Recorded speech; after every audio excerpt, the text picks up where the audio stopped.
आप देख रहे हैं सत्यहिंदी.com। एक नजर अब तक की सुर्खियों। कांग्रेस नेता राहुल गांधी ने अमेरिकी यात्रा के दौरान बोस्टन यूनिवर्सिटी में भारतीय चुनाव आयोग पर आरोप लगाते हुए समझौता करने वाला बताया था। अब राहुल गांधी के इसी बयान को लेकर भाजपा लगातार उन पर हमलावर है और इसे विदेशी भूमि पर देश का अपमान बता रही है। इसी कड़ी में भाजपा नेता संबित पात्रा ने कहा कि राहुल गांधी विदेशी भूमि पर जाकर वही कर रहे हैं जो वो कई दशकों से करते आ रहे हैं, यानी भारत की बेइज्जती और भारत का अपमान। अमेरिका में राहुल गांधी ने भारत का अपमान किया है। सोमवार को भाजपा मुख्यालय में एक प्रेस कॉन्फ्रेंस करते हुए संबित पात्रा ने कहा कि राहुल गांधी की हताशा है कि आज वो विदेशी भूमि पर जाकर भारत और भारत के महान लोकतंत्र को अपमानित कर रहे हैं और बदनाम कर रहे हैं। राहुल अमेरिका में जाकर इलेक्शन कमीशन को समझौता करने वाला बताते हैं। वो कहते हैं कि महाराष्ट्र के चुनाव में जो मतदान हुआ वो एक प्रकार से फर्जीवाड़ा था। महाराष्ट्र में भाजपा और उनके सहयोगियों को नहीं जीतना था, लेकिन मैं राहुल गांधी से पूछना चाहता हूं कि उसी समय झारखंड में भी चुनाव था। क्या आपने और हेमंत सोरेन ने इलेक्शन कमीशन से समझौता किया था? संबित पात्रा ने आगे कहा कि आज से कांग्रेस के सभी बड़े नेता चोर मचाए शोर की तर्ज पर देश के भिन्न भिन्न भागों में जाकर मां बेटे को बचाने के लिए प्रेस कॉन्फ्रेंस करेंगे। ईडी ने सोनिया और राहुल को अपने आरोप पत्र में नामांकित किया है। उन दोनों के खिलाफ कोर्ट में जो कार्रवाई हो रही है उसे लेकर कांग्रेस पूरे देश में एक अशांत माहौल बनाने का प्रयास कर रही है। भाजपा नेता ने कहा कि राहुल और देशवासियों से कहना चाहता हूं कि जो व्यक्ति और उनकी माता 50,000 के मुचलके पर जमानत पर बाहर हैं, वो विदेशी धरती पर जाकर हिंदुस्तान को अपमानित कर रहा है। अगर उन्हें लगता है कि लोग उन पर विश्वास करेंगे तो ये उनका भ्रम है। 2018 में मां बेटे को नेशनल हेराल्ड केस में 50,000 के मुचलके पर जमानत मिली थी। ईडी के अनुसार 988 करोड़ रुपए का बोगस डोनेशन राहुल गांधी सोनिया गांधी के जेब में गया है। मां बेटे को लगता है कि वो बच जाएंगे तो ये गलत है। कानून के हाथ लंबे होते हैं, उनसे ये नहीं बचने वाले। जनसुराज के संस्थापक प्रशांत किशोर ने सोमवार को धमकी दी कि अगर उनकी 3 प्रमुख मांगें, जिनमें बहुचर्चित जाति सर्वेक्षण पर श्वेत पत्र शामिल है, 1 महीने के भीतर पूरी नहीं की गईं, तो वे बिहार में नीतीश कुमार सरकार के खिलाफ आंदोलन शुरू करेंगे। उन्होंने चल रहे भूमि सर्वेक्षण को तत्काल रोकने की भी मांग की और इस प्रक्रिया में बड़े पैमाने पर भ्रष्टाचार का आरोप लगाया। प्रशांत किशोर ने दलित और महादलित समुदायों के सदस्यों को 3 दशमलव भूमि प्रदान करने के अपने वादे के बारे में सरकार से जवाब मांगा।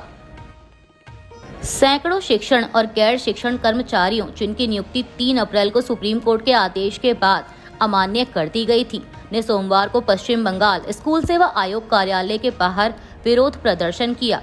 इस दौरान 2016 की एसएससी भर्ती परीक्षा में उत्तीर्ण उम्मीदवारों की सूची के तत्काल प्रकाशन की मांग की गई। योग्य शिक्षक अधिकार मंच के प्रवक्ता ने दावा किया कि चर्चा के दौरान WBSSC के अध्यक्ष सिद्धार्थ मजूमदार और बसु ने वादा किया था कि सूची 21 अप्रैल तक अपलोड कर दी जाएगी। दरअसल शिक्षा मंत्री प्रत्यय बसु ने 11 अप्रैल को कहा था कि WBSSC 2 सप्ताह के भीतर अपनी वेबसाइट पर बेदाग और तागी उम्मीदवारों की पूरी लिस्ट अलग से प्रकाशित करेगा। ईसाइयों के सबसे बड़े धर्म गुरु पोप फ्रांसिस के निधन पर प्रधानमंत्री मोदी ने शोक जताया है।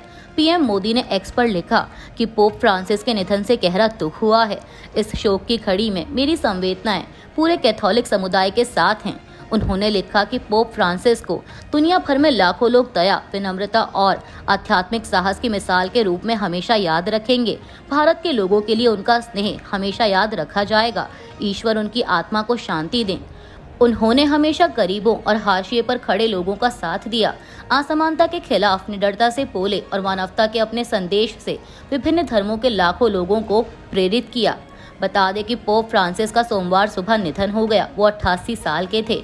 उन्हें कैथोलिक चर्चों में सुधार के लिए भी जाना जाता है। इसके बावजूद पोप परंपरावादियों के बीच भी लोकप्रिय थे।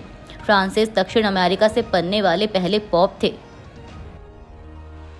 रूस ने हाल ही में 30 घंटे के ईस्टर युद्ध विराम का ऐलान किया था, जो कि अब खत्म हो चुका है। ये ऐलान अमेरिकी राष्ट्रपति डोनाल्ड ट्रंप के दबाव के बाद आया था। यह ऐलान उस वक्त किया गया जब अमेरिकी राष्ट्रपति ट्रंप ने कहा था कि अगर रूस और यूक्रेन जल्दी शांति समझौता नहीं करते हैं तो ट्रंप शांति समझौते की कोशिश छोड़ देंगे। दरअसल ट्रंप ने शुक्रवार को कहा था कि अगर रूस और यूक्रेन जल्द ही किसी शांति समझौते पर पहुंचने में अधिक परेशानी पैदा करते हैं तो वो शांति समझौते की पहल से पीछे हट जाएंगे। समाचार एजेंसी रॉयटर्स के मुताबिक अमेरिकी विदेश मंत्रालय ने कहा कि वह चाहता है कि ईस्टर सीज़फायर रविवार के बाद भी जारी रहे, लेकिन ऐसा नहीं हुआ।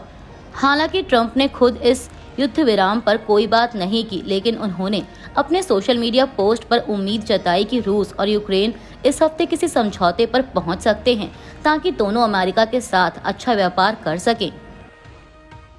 आम आदमी पार्टी नेता सौरभ भारद्वाज और दिल्ली की पूर्व मुख्यमंत्री आतिशी ने सोमवार को दिल्ली नगर निगम में मेयर चुनाव के मुद्दे पर एक प्रेस कॉन्फ्रेंस की। इस प्रेस कॉन्फ्रेंस में सौरभ भारद्वाज ने घोषणा की कि आम आदमी पार्टी दिल्ली मेयर चुनाव में अपना उम्मीदवार नहीं उतारेगी।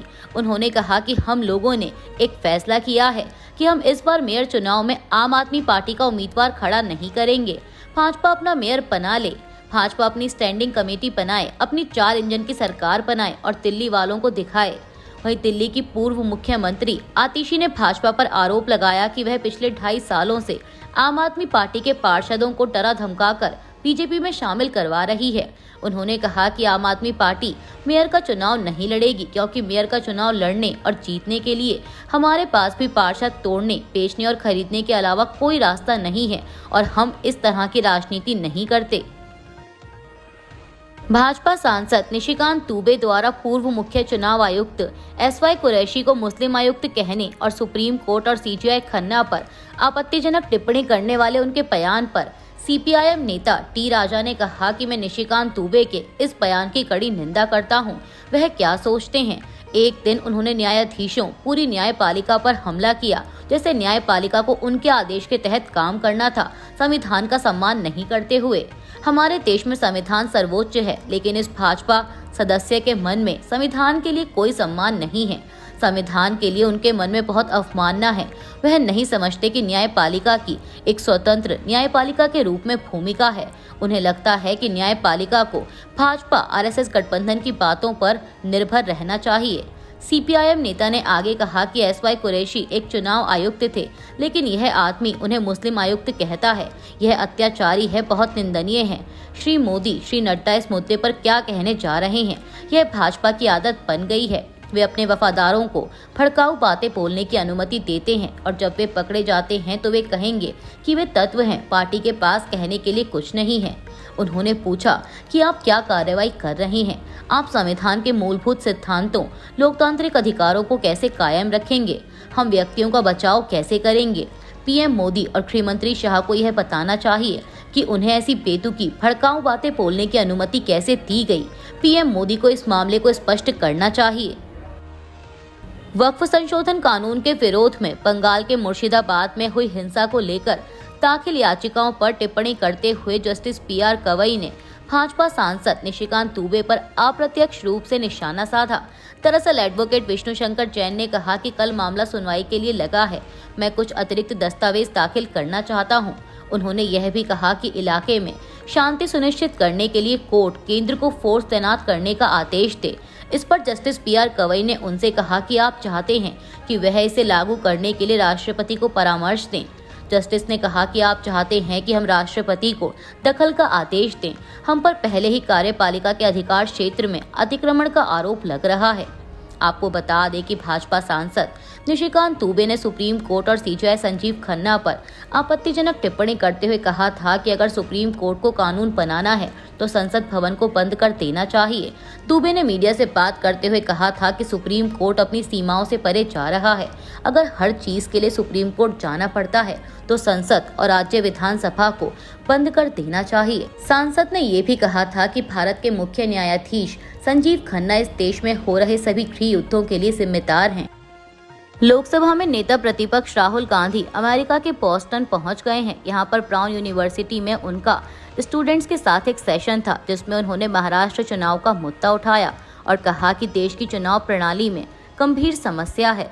राहुल गांधी ने कहा कि सरल शब्दों में कहें तो विधानसभा चुनाव में महाराष्ट्र में युवाओं की संख्या से अधिक मतदान हुआ है। यह एक तथ्य है। चुनाव आयोग ने हमें शाम 5:30 बजे तक के मतदान के आंकड़े दिए और शाम 5:30 से 7:30 बजे के बीच जब मतदान बंद हो जाना चाहिए था, उस दौरान 65 लाख मतदाताओं ने मतदान किया। अब ऐसा होना शारीरिक रूप से संभव नहीं है, क्योंकि एक मतदाता को वोट डालने में लगभग 3 मिनट लगते हैं और अगर आप कैलकुलेट करें तो इसका मतलब ये होगा कि रात 2 बजे तक मतदाताओं की लाइनें लगी रहीं और वे पूरी रात मतदान करते रहे, लेकिन ऐसा नहीं हुआ। कांग्रेस नेता ने आगे कहा कि इसीलिए हमने उनसे पूछा कि क्या वीडियोग्राफी हो रही है। उन्होंने न केवल वीडियोग्राफी से इनकार कर दिया बल्कि उन्होंने कानून ही बदल दिया। इसलिए अब आप वीडियोग्राफी के लिए नहीं कह सकते। हमारे लिए यह बहुत साफ था कि चुनाव आयोग समझौता कर चुका है। यह बहुत साफ है कि सिस्टम में कुछ बहुत गड़बड़ है। दक्षिण कोरिया के कार्यवाहक राष्ट्रपति हान डक-सू ने कहा है कि अमेरिका के साथ व्यापार वार्ताएं आसान नहीं होंगी, लेकिन उन्होंने दोनों देशों के बीच अच्छे सहयोग की शुरुआत की उम्मीद जताई है। हान ने बताया कि दक्षिण कोरिया के वित्त मंत्री और उद्योग मंत्री 24 अप्रैल को सुबह 8 बजे अमेरिकी वित्त मंत्री स्कॉट बेसेंट और व्यापार प्रतिनिधि जेमिसन ग्रियर से मुलाकात करेंगे। उन्होंने कहा कि दक्षिण कोरिया की कोशिश रहेगी कि अमेरिका के साथ मिलकर शांति और गंभीरता से बातचीत की जाए ताकि दोनों देशों के लिए फायदेमंद हल निकाला जा सके। हान ने कहा कि अमेरिका के साथ बातचीत की प्रक्रिया आसान नहीं होगी और मुझे पता है कि इस प्रक्रिया को लेकर लोगों में उम्मीदें भी हैं और चिंताएं भी। गौरतलब है कि अप्रैल में अमेरिका ने दुनिया भर के कई देशों पर रेसिप्रोकल टैरिफ का ऐलान किया था। उसके बाद से कई देश अमेरिका के साथ ट्रेड के मुद्दे पर बातचीत कर रहे हैं। अभी के लिए बस इतना ही। बाकी की खबरों के लिए जुड़े रहिए सत्यहिंदी.com के साथ। Copyright disclaimer under Section 107 of the Copyright Act 1976. Allowance is made for fair use for purposes such as criticism, comment, news reporting, scholarship, and research. Fair use is a use permitted by copyright statute that might otherwise be infringing.